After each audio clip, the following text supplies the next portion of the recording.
Si on te demande de répondre à la question « c'est quoi un cercle ?», qu'est-ce que tu répondrais? Eh bien pour répondre à cette question, voici ce que tu dois savoir. Ici je vais placer un point haut et maintenant je vais placer un autre point qui se situe à 5 cm du point haut. Alors on est bien d'accord, il y a d'autres points qui se situent à 5 cm du point haut. Il y a celui-ci, il y a celui-ci et il y a encore tout cela. Oui mais alors on va pouvoir trouver combien de points à 5 cm du point haut? Eh bien en fait, il y en a une infinité. Et si je veux tous les représenter, voici ce que je vais devoir tracer. Et ce tracé, tu le reconnais, il s'agit tout simplement d'un cercle de centre haut.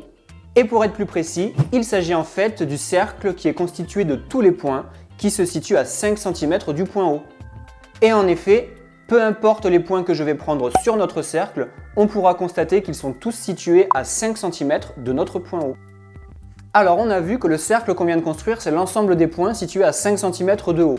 Mais on aurait très bien pu construire aussi le cercle constitué de l'ensemble des points à 3 cm de haut, ou bien à 6,5 cm de haut, ou bien encore à n'importe quelle distance de notre point haut.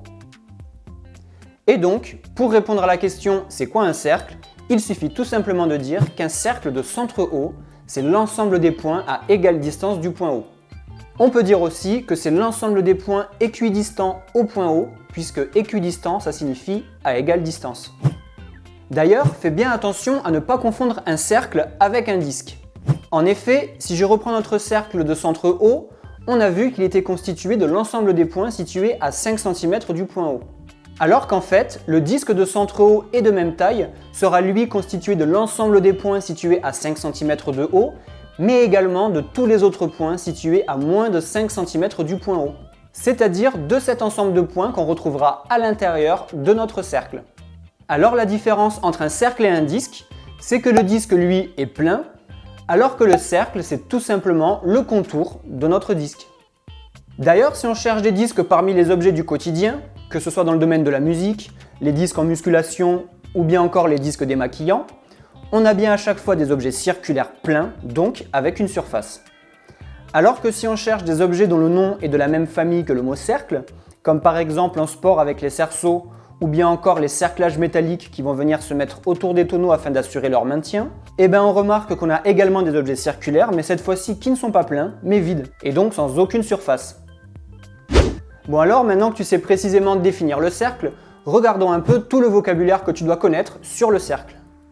Tu peux voir ici au tableau un cercle qui est constitué d'un ensemble de points équidistants à un point A. Eh bien on va dire tout simplement que le point A, c'est le centre de notre cercle.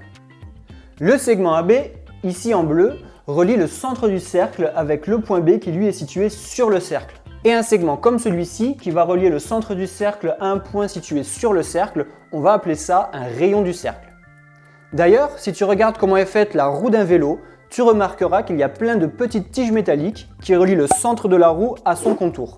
Et tu le sais peut-être, mais on appelle justement ces tiges métalliques les rayons de la roue. Donc pour ne pas confondre le rayon d'un cercle avec un autre mot de vocabulaire, tu as juste à penser à la roue d'un vélo. Si maintenant on regarde le segment EF ici en vert, non seulement on remarque que les deux extrémités du segment E et F sont tous les deux situés sur le cercle, mais en plus on remarque que ce segment passe par le point A, c'est-à-dire par le centre de notre cercle. Et un segment qui possède ces deux caractéristiques, c'est-à-dire dont les extrémités sont sur le cercle et qui passe par le centre du cercle, on va appeler ça un diamètre du cercle. D'ailleurs, comme chaque point situé sur le cercle est à égale distance du point A, on va pouvoir rajouter un codage ici, ici et ici. Et là, on remarque que la longueur du diamètre, c'est 2 fois la longueur du rayon. Allez, regardons maintenant les points C et D qui sont tous les deux positionnés sur le cercle. On peut voir qu'ici, ils sont reliés en rouge de deux manières différentes. Tout d'abord, on a ce segment CD qui se situe à l'intérieur du cercle. Alors attention ici, ce segment CD ce n'est pas un diamètre puisqu'il ne passe pas par le centre de notre cercle. Et il y a donc un autre nom pour ce type de segment et on va appeler ça une corde. Mais les points C et D sont également reliés par ce tracé qui se superpose sur notre cercle et une portion de cercle comme celle-ci, on va l'appeler un arc de cercle.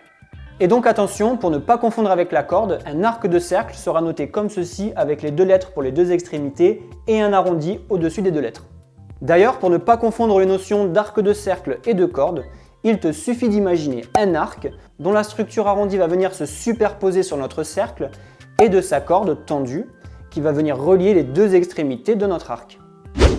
Allez, maintenant que tu connais tout le vocabulaire sur le cercle, nous allons terminer par la dernière chose que tu dois savoir faire en 6e dans ce chapitre, calculer le périmètre d'un cercle. Et le périmètre d'une figure, normalement tu le sais, ça correspond à la longueur de son contour. Mais lorsqu'il s'agit d'un cercle, il y a un autre mot pour parler de la longueur de son contour, et ce mot, c'est le mot circonférence. Donc si ton professeur te demande de calculer le périmètre d'un cercle, ou la circonférence d'un cercle, ou bien encore la longueur d'un cercle, tout ça en fait, c'est la même chose. Et pour calculer la circonférence d'un cercle, il suffit tout simplement d'appliquer la formule suivante, circonférence est égale à pi fois diamètre. Mais alors, pourquoi cette formule? Eh bien, il faut savoir que dans l'Antiquité, les géomètres grecs ont remarqué que lorsqu'ils mesuraient la circonférence d'un cercle et qu'ils la divisaient par son diamètre, ils obtenaient toujours le même nombre. Et cela, peu importe la taille du cercle mesuré au départ. Et donc, cela implique que si on prend ce fameux nombre et qu'on le multiplie par la longueur du diamètre d'un cercle, eh bien on retombera sur la circonférence de ce cercle. Seulement, ce nombre, il posait problème. Personne n'arrivait à trouver sa valeur exacte.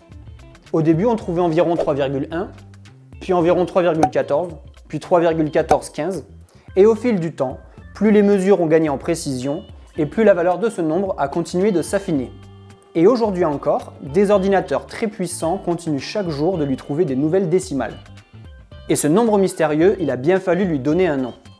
Et pour ça, les Grecs ont pris le mot périmètre, et ils ont choisi tout simplement de prendre la première lettre de ce mot. Et dans l'alphabet grec, cette lettre, eh bien c'est la lettre pi. Et c'est comme ça qu'on trouve la formule pour calculer la circonférence d'un cercle. Et cette formule, c'est circonférence égale pi multiplié par diamètre. D'ailleurs, comme on a vu que le diamètre c'était 2 fois le rayon, il est possible que la formule que te donne ton professeur pour calculer la circonférence soit pi multiplié par 2 fois le rayon. Ou bien encore 2 fois pi fois rayon. Mais bon, tu l'auras compris, toutes ces formules sont équivalentes. Allez, donc ici au tableau, j'ai représenté deux cercles, le cercle C1 dont le diamètre est de 8 cm et le cercle C2 dont le rayon est de 5 cm. Alors le but du jeu ici, ça va être de calculer la circonférence de ces deux cercles. Et donc pour calculer la circonférence du cercle C1, comme ici on a la mesure du diamètre, on va tout simplement utiliser la formule circonférence est égale à pi fois diamètre. Et donc ici, comme on connaît la valeur du diamètre qui est 8 cm, on va pouvoir remplacer dans notre formule la lettre D par la valeur 8. Allez, maintenant je prends ma calculatrice, je vais chercher la touche qui correspond à la valeur pi, je multiplie par 8 et je vois qu'on obtient une valeur d'environ 25,1. Et donc je peux conclure que la circonférence du cercle C1 est d'environ 25,1 cm. Allez, pour calculer la circonférence du cercle C2, alors je pourrais multiplier la valeur du rayon par 2 pour obtenir celle du diamètre et utiliser la même formule, mais pour que tu puisses t'habituer un peu aux différentes formules, on va ici utiliser une formule avec le rayon. Et donc ici, comme on sait que le rayon mesure 5 cm, on va remplacer dans notre formule la lettre R par la valeur 5. Ensuite, tu prends ta calculatrice, tu tapes 2 fois pi fois 5 et on trouve une valeur d'environ 31,4. Et ainsi, on peut conclure que la circonférence du cercle C2 est d'environ 31,4 cm. Voilà, j'espère que tu as compris le programme de 6e sur le cercle. Si tu veux en apprendre davantage sur le programme de 6e, on a fait plusieurs vidéos sur différents chapitres, comme ici avec les nombres décimaux. Donc si tu veux, tu peux aller y faire un tour. Et sinon, moi je te dis à très vite pour d'autres explications. Bon alors, maintenant que tu sais précisément définir le cercle, regardons. On constatera qu'ils se situent tous. J'arrive pas à le dire ça, qui se situent tous. Qui se situent tous. Regardons.